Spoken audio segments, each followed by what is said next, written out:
Hi guys, it's me Jenny. It's time for another commentary in which I respond to comments. First I type responses to pretty much every single one of them as long as I possibly can from last week, Monday to Sunday, and then I talk about them to turn this into a conversation, and I do try and respond to as many comments as I possibly can. Sometimes I miss a few. I really do try and do as many as possible, and I will give a warning, like, these are notorious for being incredibly long, hence why I film on my web camera, hence why the audio is not as good as normal, my face is reversed, and the visuals are not as good as normal. And yeah, usually these are very, very long. This one is probably not going to be my longest one ever, mostly because I got about halfway through responding to the comments and I realised how tired I was, and then I realised that it's 1:45 and I've got to be at work in 6 hours. So it's probably not going to be the longest one ever, but fortunately there weren't that many comments despite some of your best efforts. It wasn't the most comment heavy week, so hopefully I will be able to go to bed soon. I was like, why am I tired? And then I looked at the time and I was like, oh well, that one makes sense. Okay, anyway, let's move away from the yawning and on to the commentaries. On my Monday gaming video, Nathan Lyle said that I spent most of my time aghast face because I was having so much fun, and for some reason wanted to hear my American accent. My American accents are terrible. Like, my go-to one would be like, oh my god, like Valley Girl type thing, which, you know, as always with those type of things, you only say one phrase, like, oh my god, she was totally like this, oh my gosh. It's terrible. I apologise to anyone who is American at all. And when it comes to New York, I can do, you want to buy a sundial or coffee? I think it's meant to like put like an extra coffee when you say coffee. I don't know what I'm doing. American accents are not my thing. I think I've done the American accent before challenge, and I usually end up somewhere in the South. I can end up going all like Southern Belle hillbilly type thing, like talking about going along those fields and doing those sort of things. Yeah, that was worse than normal, and I realised that my normal is pretty bad, but this whole segment's been worse than normal, so I go. Some people, he was also said that some people can tell the difference between like Georgian and Alabama accents. Yeah, there is a lot of variation in American kind of accents that are very difficult to interpret from you know, English person, but at the same time, as I said in my comment, it would be difficult for him to tell the difference between various British dialects. If you go, there's I've talked about this many times, I swear to God you guys must be bored of me telling this, but if you go to the British Library website, there's a map of the UK and you can listen to sound bites of various regional dialects. Those ones are more extreme regional dialects, but they're all English for the most part, or British, and you know, if you click on someone from the south part of England versus London versus Yorkshire versus, like my examples I put in my response were Birmingham versus Liverpool versus Dorset. Like, for a country that's, you know, a minuscule size in comparison to America, there is a huge amount of regional dialects, which for a British person you can work out where they're from. Like, a Birmingham accent is a very specific accent, a Liverpudlian accent, which is not, I call it a Liverpudlian accent because my old head of year 5 is back to primary school. Oh no, it's head of year 6. She was from Liverpool and she used to call it a Liverpudlian accent. They're very specific, so yeah, I'll throw that one out there as a counter to that one. Moving on to my much ado's about nothings, my movie comparison. KSJ says, boobies? Were they blue-footed? Good pun interpretation. There was no blue-footed boobies in the Kenneth Branagh version. As far as I know, I may be wrong, there was also female breasts. Haven't seen the Just Been film, but now you should feel free to. I found it very enjoyable. There we go. And for such a good review, I deserve a cupcake. That's very kind. And Easy Chair Reviews, aka Chris from the Old School Movie Club, guys. Long time no chatsies. How are you doing, good sir? Hope you are doing well. And he said, in his opinion, the Branagh version is far superior. he gets the sense of watching it that Kenneth Branagh really understood the source material, and like the people in the film are kind of drawn to a love of life rather than the Joss Whedon version where they're all drunk and kind of non-committed. And I got that, like, when my mum saw the Kenneth Branagh, the Joss Whedon version, she was like, they did spend a lot of their time being drunk, like it was a drunken fueled haze rather than a passionate story about, you know, life and love. I genuinely love both of them truly equally. I can't say that I love one more than the other. When I tally up the things that I love from a story-based point, an acting-based point, and a visual standpoint, they come out equal. That's why it was so interesting for me to do that particular comparison, because I do truly love both of them equally. I think at some point I should do a comparison between the two versions of Persuasion that I've watched and own both of them. One from the mid-90s, one from the mid-1000s, because those ones are, I suppose one of them I dislike more. That would be like which one do I dislike more? Or the versions of Mansfield Park.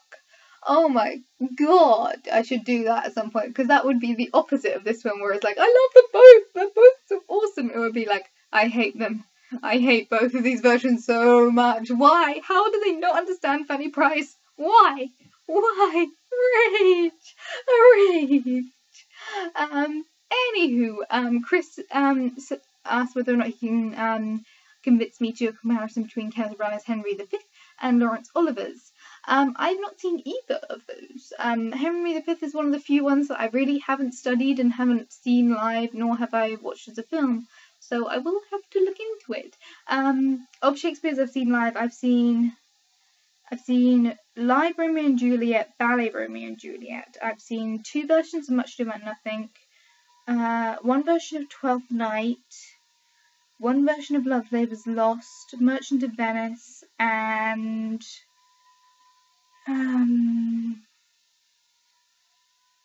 oh gosh, I know I've seen another one.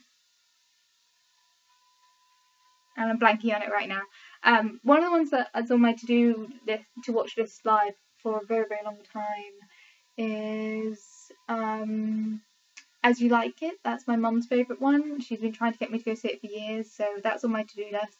I've seen The Tempest. That's the other one. I saw The Tempest and it starred Patrick Stewart, and it was really good. I've seen all of those ones. I've seen either live at open air theatres in Oxford, or I've seen them at Stratford-upon-Avon, or I've seen them at London. So they've all been like really good versions of the same sort of stories. Like the open air theatre that I go to for a lot of the ones that I go to in Oxford, that's like, it's all very creative, it's very abstract, because it's open air theatre with in the round. It's like often they'll have more like a very small cast playing multiple characters. They do really interesting, unique versions of like time setting and costume. It's really very interesting. While one of the versions of Much Ado About Nothing I saw was like set in the 1920s, and it was kind of like gangster Colombian style thing. The version of Midsummer Night's Dream I saw was kind of like 20s gangsters. The Romeo and Juliet that I saw as a ballet was like classic, beautiful. Same with the Romeo and Juliet that I saw live in the theatre. The Tempest was kind of like, I think it was meant to be like 1940s, like the boat crashed in the island while kind of fleeing from some warfare during the war, or one of the wars. I might be slightly wrong on my time, Chris, but that was a long time since I've seen that one. But I like the way that they like mix with times. The version of Love Labour's Lost that I saw, which was another open air one, it was set in the Victorian era, so they were all wearing like beautiful Victorian outfits, and at one point someone shoots a gun, like they gave us a forewarning beforehand. That was amazing. That was my first ever Shakespeare that I saw live. It was for a birthday. There's a scene in Love Labour's Lost where all of the various bachelors are confessing their love secretly as they think, and then it turns out like one of them finds the other, and then another one finds the other, and it's like a sardines effect.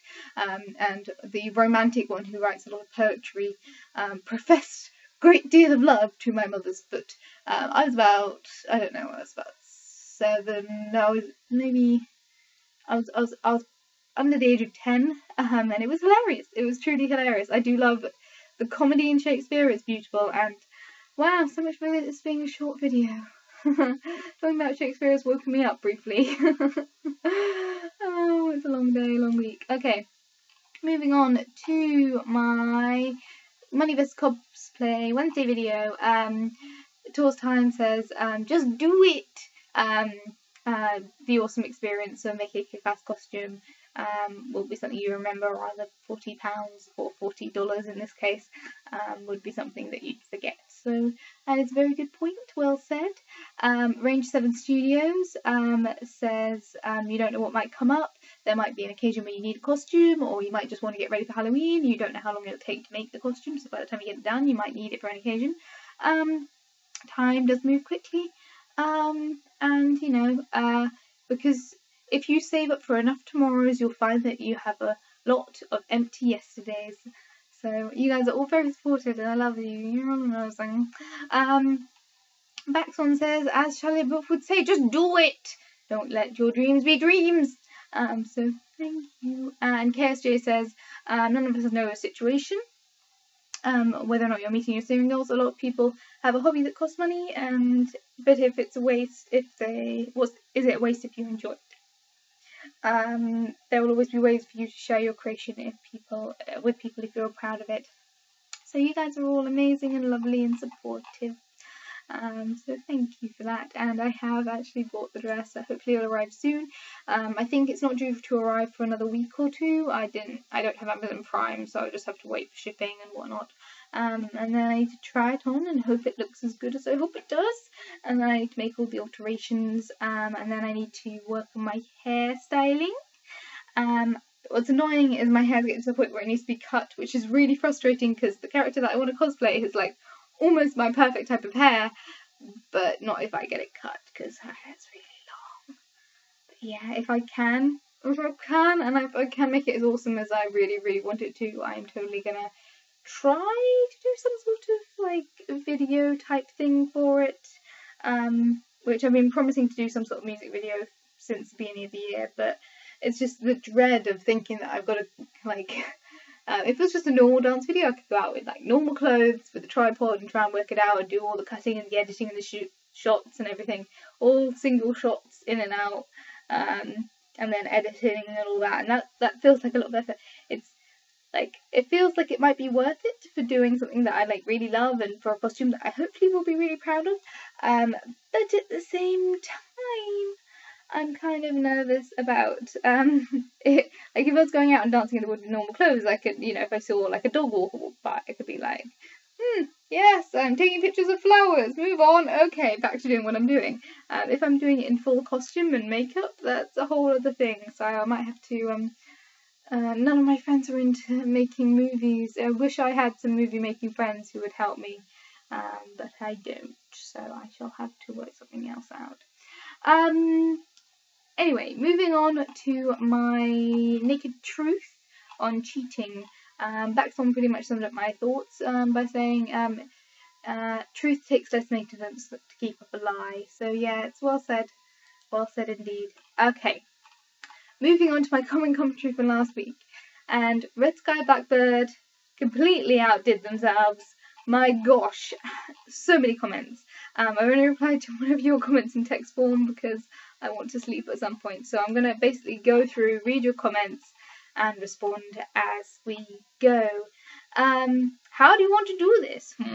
Which I clearly said that at some point during last week's commentary. Or maybe I was doing it to do with the secret word. And he says, a light reflecting device. There, I said it. Now you will be happy. Yes, thank you for being a mirror person. Woo. Very, very subtle. I think that's probably the most subtle one I've ever seen before. You didn't actually use the word itself. It was just a matter of interpreting it, just to prove that I'm reading your comments, not that this isn't evidence in its own right. Okay. if he were to play D&D with a cast of Critical Role, he would probably pick Taliesin, because he is the most appealing. He really likes his voice and the way he handles the situation, and his role playing while confronting his black spirit was superb, which I entirely agree with. I like Marisha. Like, the thing is, like, druid spells are really, really difficult. Like, you know, the wind walking spell has turned out to be super duper useful. It was just used in the wrong context, which is, everyone does that, especially with new, unused, untested spells.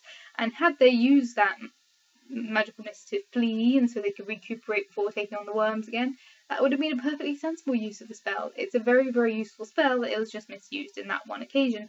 And so, you know, it's not, it is kind of her fault that she used the spell, but it's not, I genuinely, there's been mistakes where I've cast spells in D&D in my very, very limited run with my plethora of various characters who haven't ever got above level 5. And it's gone horribly wrong, but that's the matter of the game. When you think of her not managing her spells well, and then you go to the episode, which I think is called Upwards, and when they're on the sky ship, and that's when she turns the Wyvern into a rat, and the one where she, causes like a whirlwind, and it's super duper effective. I think, like, her character, like, whether or not we're playing with her character or whether or not we're playing with her personally, I think she's got one of the most interesting personalities, and also seems really nice, and I wouldn't mind having a cup of tea with her. Not that I wouldn't say that about any other member of the cast, but she's the one that most appeals to my little eccentric heart off the bat. As I said, Taliesin, everyone in that cast, like, if any of them wanted to come around for a cup of tea and or to play D&D, I would, run screaming around the house like a headless chicken. But of those people that who've been regularly on the show, she's the one that I naturally was drawn to. The character of Keyleth is my favourite character because she's the one I'm naturally drawn to.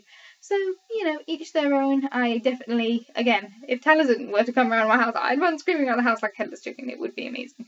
And he explained my confusion with his comment on the last week, the catch up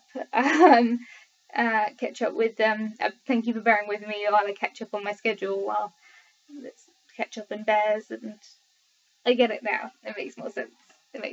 Now. And he credits himself for the additional 13 minutes after the 27-minute mark. Where is his medal? There is a video which, by the time this is online, it will already be online, which is about medals. So as long as you don't claim my favourite medal, you can have one of them. You can have my participation medal, which is for some orienteering event that I don't know what it's from. You can have that one if you want. Sure, it's in the post at some point, maybe, really. If I ever do some sort of, like, giveaway type thing, I will put you in the list. I'm so tired. It's 5:01. I've got to be at work in 6 hours or 5 hours and 55 minutes. Why am I so far behind? And this is my only option to catch up. D&D's on Medium like Vin, woo! But most of his movies are pretty meh. Yeah. 51 ended on such a dramatic note. Need to see the next one. Yes, the episode has come out. The next episode of Critical Role. It probably, in terms of my list of favourite episodes, it's not particularly high on the list, because it was literally a 3-hour battle, with, I like battles in RPG, but I do prefer the RP version of it, and the thing that makes me love Critical Role is the RP aspects of it, the character-driven stuff. And although most of this combat was character-driven, it was still 3 hours of combat, unrelenting, close-to-the-knuckle combat, and my gosh, my little heart can't take it. But it was a very good episode. And yeah, Travis working as a dumb brute who's not just a dumb brute is very interesting. In his group, playing Darkeye, we have some groups about 3 years. He plays a human rogue, awesome, and has been around playing the game for 3 years. Wow. Now they've started on the 5th edition, and has now taken the role of an illusion mage, again human.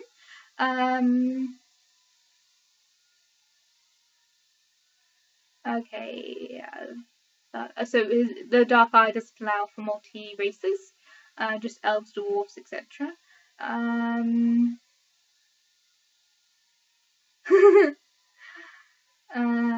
So he has to go human because the DM doesn't like him playing other things. Reading while talking, it's interesting.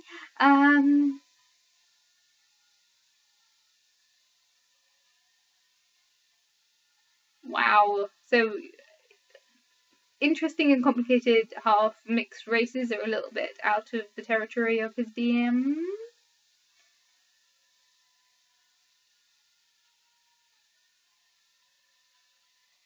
Yeah, cool. I think that's what you meant. But there we go. Yeah. With the games that I played with my group, it started off as a preset campaign, and then pretty much, as I said, part of my D&D group is we do seasons, so it's short running campaigns. They're usually only about 3 months long. There's one D&D DM who does, as I said, repeats until he completes the preset campaign.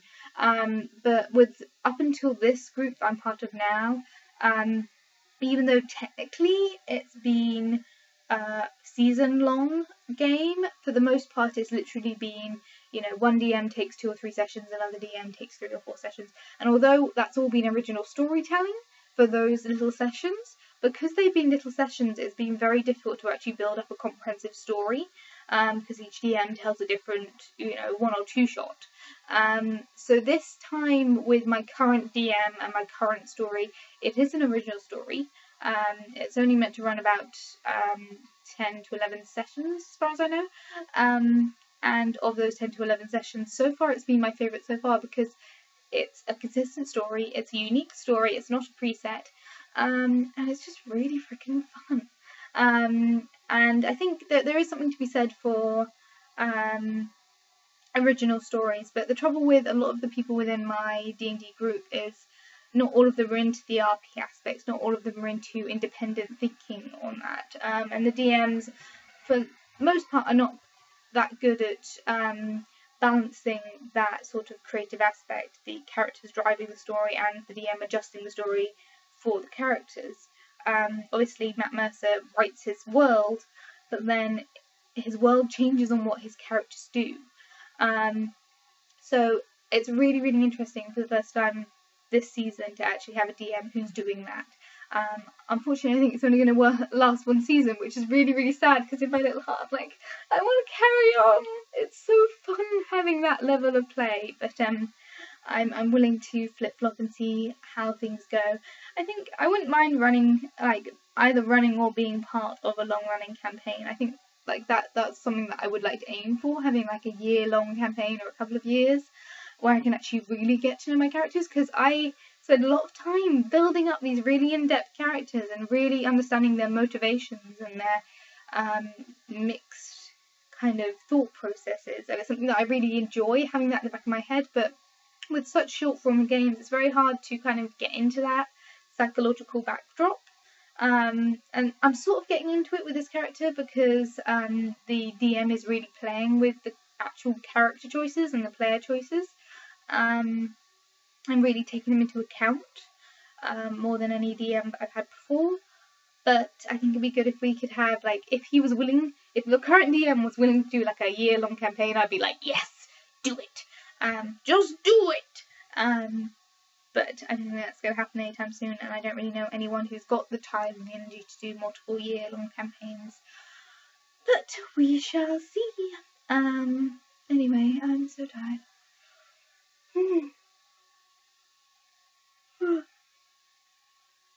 And Rose Sky Blackbird is his final comment on my commentary. He says he would try and steal Matt Mercer and give everyone a bear hug if he were to meet any of them at a con. And I think pretty much all of the critters can agree that that is probably high on their agenda. Baxorn says there is a lot of vampire myths. He wondered that particularly myth about them not being able to see reflections in a mirror. Thank you for being a mirror person. People always seem to have a shocked reaction to his age. Yeah, I think there's a certain point where I think the thing is, because I don't get offended about people not getting my age right. I just find it confusing because like it's just I'm at a weird time in my life when I can be confused for being both older and younger than I am. More often than not, like you're either confused for being older or you're confused for being younger. I'm at a point where sometimes I get older and sometimes I get younger. It's very bemusing.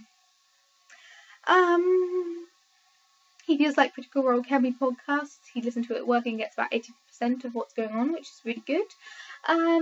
And he feels like Maud is testing the fan reception with co-workers in D&D, and trying to kind of balance the low attention spans versus a long form game. So yeah, I understand what she's doing with Source for D&D. I still can't say that it's got the same magic as Critical Role or any other versions of Critical Role or some other shows that have been done, RPs that have been done either through Tabletop or through various Geek and Sundry offshoots. That's not to say that it's not enjoyable, it hasn't tweaked that magic for me yet, mostly because it's just, like, there's very little grounding to the reality. It's very, very high fantasy, which, again, it can appeal to many people. It just, for me, because my heart has already been sold to Critical Role and that sort of level of fun and ridiculously entertaining and emotionally driven, it's very hard to enjoy something on equal level when it's not quite the same in terms of comparability. Nathan Lyle says this video was not long enough, it needs more rambles and more tangents. I try my best. And have I heard of a Norwegian pop duo called M2M, which has also got some songs including Mirror Mirror. Thank you for being a mirror person. As you can tell, I am so tired right now. Moving on, there was no comments on my Saturday video at all, but on my Sunday sum up, Big Virgo Tube says that a myriad of laptops have all given up on him, so sad face. He shall prevail. Good luck. I hope prevailing happened. And looks forward to seeing my cosplay dress. We shall see. It hasn't arrived yet.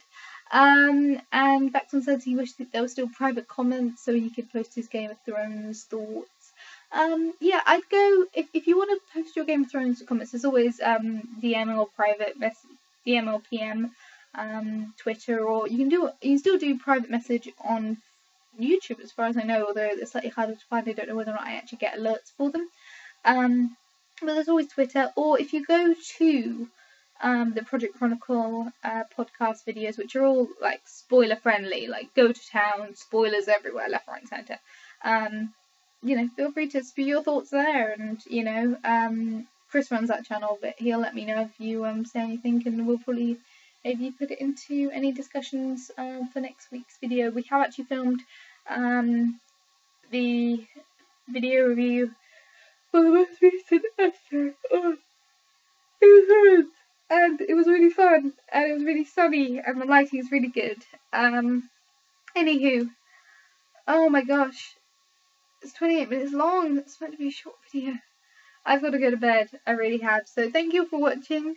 Feel free to comment. For those of you who know what I mean when I say mirror people, usually these videos are very, very long, so I put a secret word at the end, so if anyone watches all the way to the end, like a few crazy people always do, then I know who has actually watched all the way to the end, and you can put it in as subtly as you like, or as unsubtly as you like. Today's secret word of the day is sword, because there's a wooden sword on top of my wardrobe, and I'm not creative to think of anything else, and I really need to roll over and go to sleep right now. So, oh god, my nose keeps blocking up. If you guys wonder why I'm kind of talking about my nose is blocking up. I don't know why. I hope it's not a cold. I think it's just I'm tired. But yeah. Thank you for watching. Feel free to comment, and I might talk about you next week. Anyone who's watched all the way to the end, you crazy, crazy entities, put the word sword subtly in the comments, and I will see you guys all very soon, aka tomorrow, and also next week. Bye.